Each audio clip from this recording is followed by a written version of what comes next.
तर चला, श्री स्वामी समर्थ सर्वांना. आणि बघू शकता माझी मस्त अशी सकाळ झालेली होती. मस्त अशी देवपूजा वगैरे आटपून घेतलेली होती मी. आज फुलं बऱ्यापैकी होते, तसे तर झाडाला एवढे फुलंच नव्हते आज.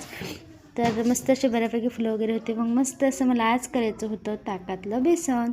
तर चला बघूया, मस्त असं ताकातलं बेसन करणार आहे मी. बघू शकता मस्त असं ताक घेतलं, त्याच्यामध्ये मस्त बेसन वगैरे टाकलं. आणि रेसिपी पुढे बघा तुम्ही, ठीक आहे.